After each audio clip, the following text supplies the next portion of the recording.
We are about midway through our New York Theater of Conquest event. I wanted to give myself just a little bit of time to really kind of get in and experience this brand new Theater of Conquest map before I did this video, because I wanted to be hands-on and really be able to give some solid feedback. So that's what we're going to be doing in this video. I'm going to be giving you all my thoughts and opinions on the brand new New York map. Let's go ahead and get started.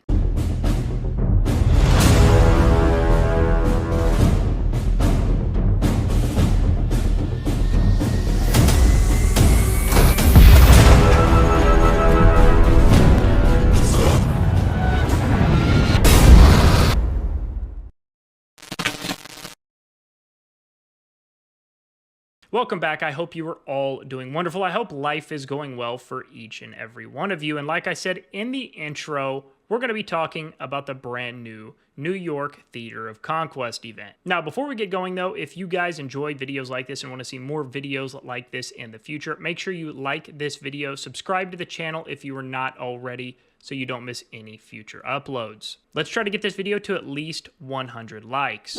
All right, so we are now just slightly over halfway through the New York Theater of Conquest event. So I wanted to give myself a little time to get my feet wet on the map, get all of the, just take it all in, if you will. And I was also a little late to kind of jump in and start this Theater of Conquest event due to being on vacation. I pretty much wasn't here at all the first 4 days. So I've given myself a little time to get caught up to speed and to really see how the flow of the map goes. And I'm going to be honest with you. I'm pretty pleased with New York. It's the first map since Moscow that I feel like they've really taken the feedback that we as a community have given them and applied it in a practical way. And I'm really honestly pretty pleased with it. So now I can't speak for anyone but myself, but I think a lot of you would probably agree with me that Moscow is still kind of just at the top of the mountain, so to speak. It's still the best overall Theater of Conquest map and experience that we've had in Warpath. And I think a little bit of that has to do with some nostalgia, right? Like for all of us, at least, that have been playing this game for 2-3+ years, that was our first ever Theater of Conquest experience. And that was before they've made all the changes and made the updates to the game to, you know, in a lot of ways try to improve it. But back in the day when we all first started playing in Moscow, it was kind of no holds bar. Like anything went. It was just a knockdown, drag out fight from start to finish. There used to not even be safe zones. And a lot of you that are playing the game can't even imagine a Theater of Conquest event without a safe zone. But that was a thing once upon a time.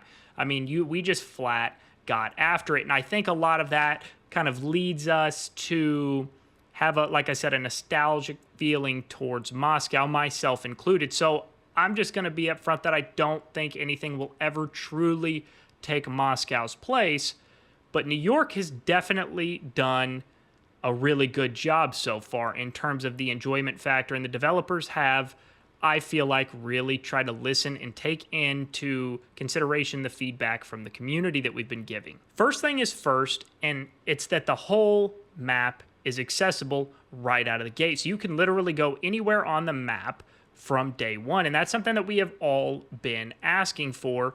And it's finally here. And Moscow up to this point was the only other map you could do that. But I mean, you can literally traverse. It's a pretty kind of levelized map. You can traverse all the way around. Obviously, you can't go into anybody else's safe zones.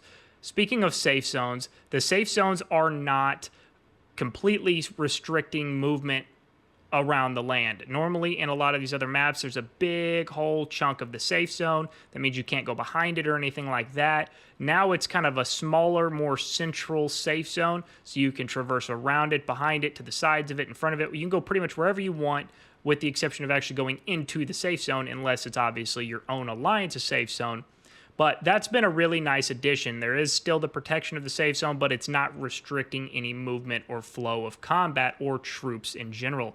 And that has been really, really awesome. The other thing that I love that they did is they basically try to take the positive of Moscow, which is the fact of you have free movement from day one, and implement that with a little bit of a tighter restriction, so it's not just mass chaos, and that is going to be this new Airlift function. And I'm going to show you that. A lot of you probably already know this, but for those of you that may not have figured it out yet, I'm going to show you just to kind of get you on the right track. Because while you can traverse and access every single part of the map from day one, you can't airlift to every part of the map on day one, even if you have territory in every part of the map. So how you know if you are going to be able to access via Airlift certain parts of the map or not is by clicking this Airlift button, and you can see, and this is only showing for my alliance specifically, this is going to be different for every single alliance on this map, of course, but for my alliance specifically, we can't airlift into any part of this territory in the northeast corner at all, and you can see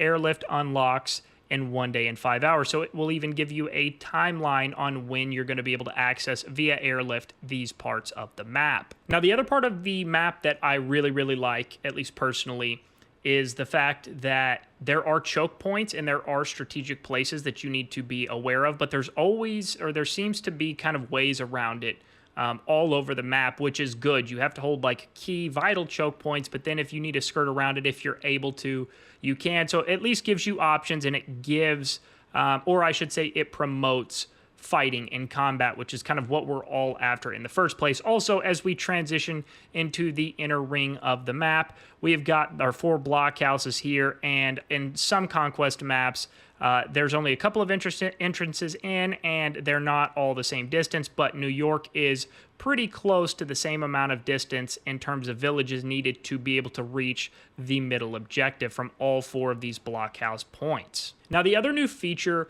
that came with the New York Conquest is going to be these Conquest Skills. Now, these, just like pretty much every other unique Level 4 Theater of Conquest feature, these are only valid and in use during the New York Theater of Conquest. So once you leave, these will not kind of carry over with you.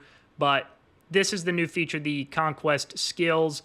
And I'm somewhat, I mean, they are like used and relevant, but they don't seem to be just super game-changing. They seem to be essentially a more dulled down or lukewarm version of the actual tactic skills that we have gotten in the game. So when it comes to these Conquest Skills, you have 3 different tiers, pretty standard for everything in Warpath. You've got a bronze, a silver, and then as you scroll down, you have got a gold, and that is as high as it goes. So you've got those 3 kind of main core Conquest Skills there available to you. Now, obviously, I'm not going to take the time to go through each and every one of them. When you do get into your New York Theater of Conquest event, you can experience these kind of firsthand for yourself, but there are a bunch of different things that they do, but they help, in very small amounts, and then you can pair different ones together to get additional bonuses.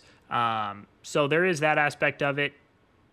Take that for what it's worth. Again, they are helpful. Anything is helpful. Any advantage or buff that you can get is obviously going to be a benefit to you, but it's a very watered down version of the tactic skills, but they're kind of more passive, right? The tactic skills, you have to actually pick and choose when to use them and what to use and all of the things.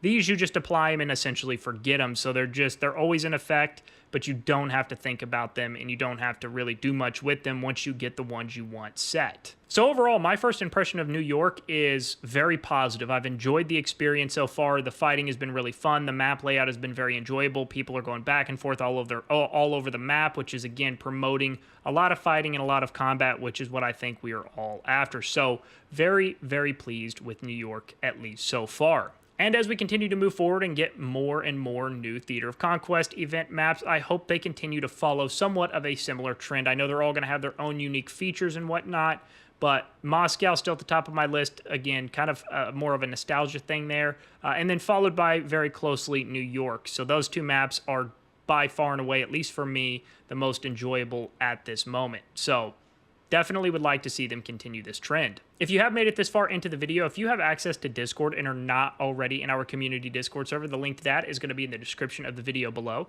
Click on that link. It'll take you right into the community Discord server. Whether you're a new player, have questions, want to learn some more, whether you're a veteran player and just want to come hang out and get to know more people in the community, it doesn't matter. Absolutely everybody is welcome. As always, thanks for taking the time to watch the video today. We'll see you all on the next one.